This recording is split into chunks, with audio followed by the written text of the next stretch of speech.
नमस्कार मित्रांनो, study point Marathi आपल्या युट्यूब चॅनलवर तुमचे सर्वांचे स्वागत.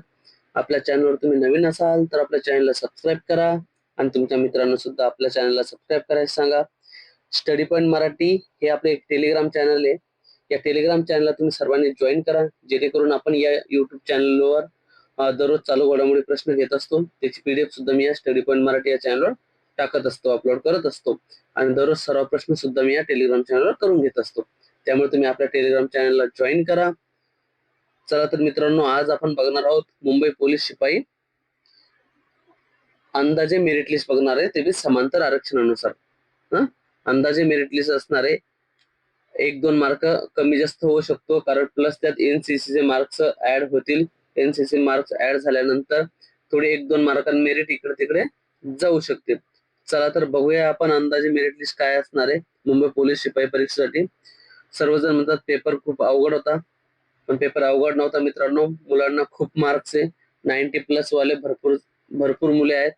पुण्याचं पण तसंच झालं होतं की पेपर खूप हार्ड आहे. कट ऑफ किती लागली मी मागचा व्हिडिओ टाकला होता. पुणे मेरिट लिस्ट लागायच्या अगोदर सेम तेवढीच कट ऑफ लागले. 129 मी ओबीसी सांगितलं होतं, 129 ओबीसी कट ऑफ लागले. चला तर बघूया मित्रांनो अंदाजे मेरिट लिस्ट कशी असणार आहे. बघूया कॅटेगरीज वाईज आणि समांतर आरक्षणानुसार. आपण बघूया पहिले सर्वप्रथम ओपनच्या जागा किती होत्या. एकूण 689 जागा होत्या ओपनच्या. त्याच्यामध्ये आपण बघूया सर्वसाधारण कट ऑफ किती लागणार आहे. ओपनचा अंदाजे किती असणार आहे, 134 वर लागण्याचा अंदाजे. 1-2 मार्क प्लस मायनस होऊ शकतो. महिलांचा किती लागेल, 125. खेळाडूंचा किती लागेल, 126. प्रकल्पग्रस्तांचा किती लागेल, 128. भूकंपग्रस्तांचा किती लागेल, 126. माजी सैनिकांचा किती लागेल, 122. अंशकालीन पदवीधरचा किती लागेल, 96. म्हणजे हा कमी, सर्वात कमी मला वाटतं अंशकालीन पदवीधरचाच लागेल. पोलीस पल्ले किती लागेल, 116. आणि होमगार्डचा किती लागेल, 128. पुढची कॅटेगरी बघूया, ईडब्ल्यूएस कॅटेगरी बघूया. ईडब्ल्यूएसच्या एकूण जागा किती होत्या, 246 जागा होत्या. यामध्ये सर्वसाधारण बघूया आपण, 122 लागेल. महिला 112 लागेल. खेळाडू 108 लागेल. प्रकल्पग्रस्त 115 लागेल. भूकंपग्रस्त 116 लागेल आणि माजी सैनिक 88 लागेल. आणि अंशकालीन पदवीधर यात सुद्धा सर्वात कमी अंशकालीन पदवीधरची मेरिट लिस्ट लागणार आहे. 80 किंवा त्याच्यापेक्षा सुद्धा खाली जाऊ शकते. पोलीस पाल्य किती लागणार आहे, 100. आणि होमगार्ड किती लागणार आहे, 118. पुढची कॅटेगरी बघूया. पुढची कॅटेगरी आपल्याकडे एसीबीसी. एसीबीसीच्या जागा किती होत्या, 246 जागा होत्या. याच्यामध्ये सर्वसाधारण मेरिट लिस्ट किती लागू शकते बघूया. सर्वसाधारण लागणार 130. महिलांची किती लागू शकते, 122. खेळाडूंची किती लागू शकते, 118. प्रकल्पग्रस्तांची किती लागू शकते, 126. भूकंपग्रस्तांची किती लागू शकते, 124. माजी सैनिकांची किती लागू शकते, 115. आणि अंशकालीन पदवीधरांची किती लागू शकते, 100. पोलीस पाल्याची किती लागू शकते, 115. आणि होमगार्डची किती लागू शकते, 128. चला तर बघूया पुढची कॅटेगरी. पुढची कॅटेगरी मित्रांनो ओबीसी. ओबीसीचे बघूया किती लागणार आहे. ओबीसी जागा किती होत्या टोटल, 467 जागा होत्या टोटल आपल्या भरतीसाठी. यामध्ये सर्वसाधारण बघूया आपण किती लागू शकते. सर्वसाधारण ओबीसीची 128. महिलांसाठी किती लागू शकते, 122. खेळाडूंसाठी किती लागू शकते, 122. प्रकल्पग्रस्तांसाठी किती लागू शकते, 124. भूकंपग्रस्तांसाठी किती लागू शकते, 122. माजी सैनिकांसाठी किती लागू शकते, 108. अंशकालीन पदवीधरांसाठी किती लागू शकते, 98. पोलीस पाल्यासाठी किती लागू शकते, 104. गृहरक्षक दल म्हणजे होमगार्ड साठी किती लागू शकते, 125 पर्यंत.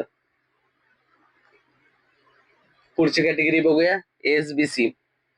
एकूण जागा किती होत्या या भरतीसाठी, तर 49 जागा होत्या या भरतीसाठी. यामध्ये आपण सर्वसाधारण बघूया. सर्वसाधारण मेरिट लिस्ट किती लागेल, 124. महिलांचा कट ऑफ किती असू शकतो, तर 116. खेळाडूंचा किती असणार, 115. प्रकल्पग्रस्तांचे किती लागणार, 120. भूकंपग्रस्तांचे किती लागणार, 106. माजी सैनिकांची इथं सुद्धा कमी लागणार, 80 किंवा त्याच्यापेक्षा 1-2-3 मार्क प्लस मायनस होऊ शकतात. अंशकालीन पदवीधरचं सुद्धा 90 वर लागायची शक्यता आहे, याच्यापेक्षा सुद्धा कमी जाऊ शकते. पोलीस पल्ले किती लागेल, 110. गृहरक्षक दल किती लागेल, 22. पुढचं बघूया, पुढची कॅटेगरी बघूया. पुढची कॅटेगरी आपल्याकडे एससी. एससीच्या टोटल जागा किती होत्या या भरतीसाठी? तर 320 जागा होत्या या भरतीसाठी. त्यामुळे आपण बघूया याची सर्वसाधारण कट ऑफ किती असेल. सर्वसाधारण कट ऑफ असेल 126. महिलांसाठी किती असेल? 118 लागू शकतो. खेळाडूंसाठी किती लागू शकतो? तर 110 लागू शकतो. प्रकल्पग्रस्तांसाठी किती? 115 लागू शकतो. भूकंपग्रस्तांसाठी किती लागू शकतो? 115 लागू शकतो. माजी सैनिकांसाठी किती लागू शकतो? 92 लागू शकतो. अंशकालीन पदवीधर किती लागू शकतो? 80 किंवा त्यापेक्षा सुद्धा खाली हा कट ऑफ जाऊ शकतो. जर अंशकालीन पदवीधरचे उमेदवार अवेलेबल नसेल तर यांच्या ज्या जागा आहेत त्या कुठे जातील? ओपनला भेटून जातील. पोलीस पाल्यांचा किती लागू शकतो? 108 किंवा त्यापेक्षा सुद्धा कमी लागू शकतो. 1-2 मार्क प्लस मायनस होतील. गृहरक्षक दल म्हणजे होमगार्डचा किती लागू शकतो? 118. चला पुढची कॅटेगरी बघूया. पुढची कॅटेगरी एसटी. एसटीच्या टोटल जागा किती होत्या आपल्या भरती प्रक्रियेसाठी? तर 172 जागा होत्या. सर्वसाधारण कट ऑफ किती असू शकतो? 126. महिलांसाठी किती असू शकतो? 120. खेळाडूंसाठी किती असू शकतो? 110. प्रकल्पग्रस्तांसाठी किती असू शकतो? 112. भूकंपग्रस्तांसाठी किती असू शकतो? 86. माजी सैनिकांसाठी किती असू शकतो? 75. अंशकालीन पदवीधर साठी किती असू शकतो? 75. पोलीस पाल्यासाठी किती असू शकतो? 110. गृहरक्षक दल म्हणजेच होमगार्ड साठी किती असू शकतो? 120. माजी सैनिकांचा सर्वात कमी कट ऑफ इथे सुद्धा तुम्हाला दिसायला भेटेल. बघूया पुढचा विजय बघूया. याच्या टोटल जागा किती होत्या भरती प्रक्रियेसाठी? तर 74 जागा होत्या. याचा सर्वसाधारण कट ऑफ किती असू शकतो? 131 किंवा 131. यात 131 प्लस 1 किंवा 2 सुद्धा यात ऍड होऊ शकतो. 132 133 वर सुद्धा हा कट ऑफ लागण्याची शक्यता आहे. महिलांसाठी बघूया. महिलांचा किती आहे? 126. खेळाडूंचा किती लागेल? 122. प्रकल्पग्रस्तांचा किती लागेल? 125.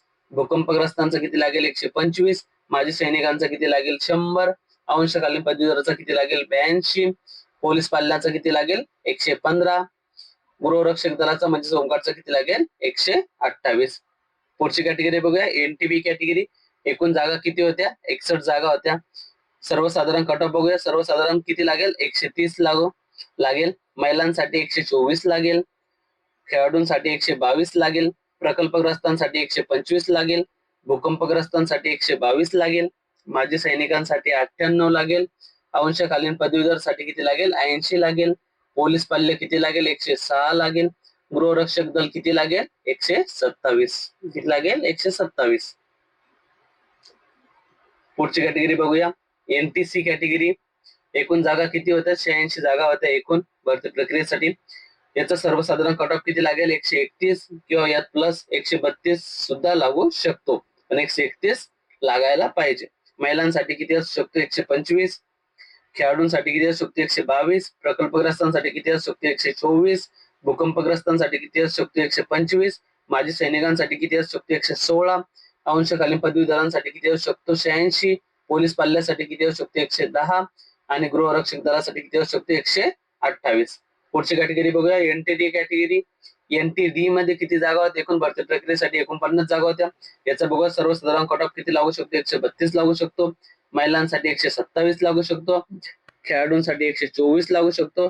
प्रकल्पग्रस्तांसाठी 126 लागू शकतो.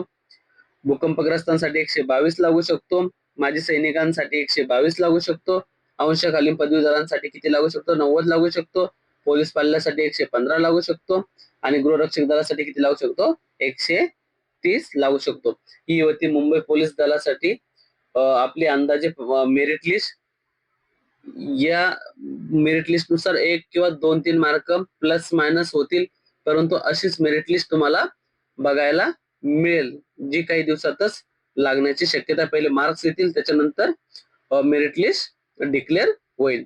त्यामुळे मित्रांनो सांगतो, दररोज तयारी करण्यासाठी आपल्या टेलिग्राम चॅनलला तुम्ही जॉईन करा आणि आपलं जे युट्यूब चॅनल आहे त्या युट्यूब चॅनलला सबस्क्राईब करा, कारण जेणेकरून आपण दररोज या युट्यूब चॅनलला लेक्चर अपलोड करत असतो.